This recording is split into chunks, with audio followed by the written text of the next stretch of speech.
walaalow Canada aniga waxaa imid sanadka 1993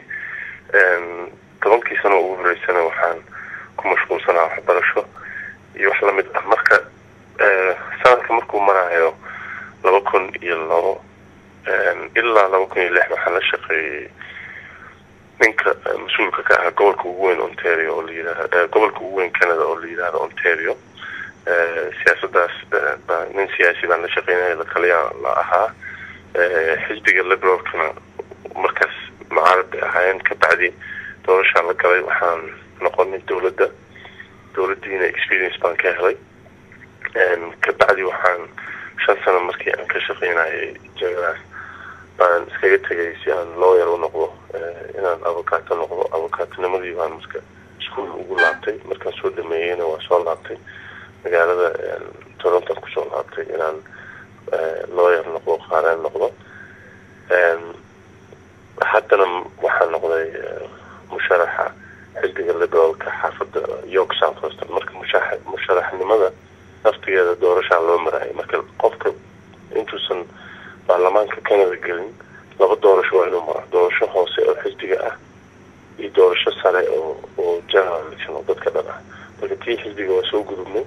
5 qof baa ila tartamayo ajnabi ah Soomaalidana cod weyn bay xaafadda ku leeyihiin dadka community Soomaalida si fiican loogu soo baxay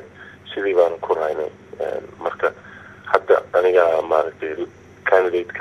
liberal xisbiga liberalka aniga ah waxaan sugaynaa doorashada weyn oo soo socota sanadka soo socda 2015 bishii ay doorashadaas u dhacaysaa ma la yaqaano sharciyan waa inay dhacdaa ka hor October 2015 laakiin waxay noqon kartaa 9 bilood soo socoto bishii ay rabaan bay ka dhigi karaan marka 2015 ma dhaafi karto laakiin adiga Axmed adigoo nin Soomaaliya avocado ah oo degan Canada sidee u aragtaa in musharaxiin dalka u dhashay aad ka soo dhax baxday oo aad heer qaran xildhibaannimo u tartamayso runtii waa wax taariikhiyan ah waxayna muujinaysaa runtii dadka Soomaaliyeed Canada joogana waxyaalo badan qaban karaan dhalinyaro badan baa hadda jaamacadii iyo iskuuladii ka soo baxayo Canadana dee waa wadan oo dad badan oo kala duwan ay ku nool yihiin qowmiyooyin badan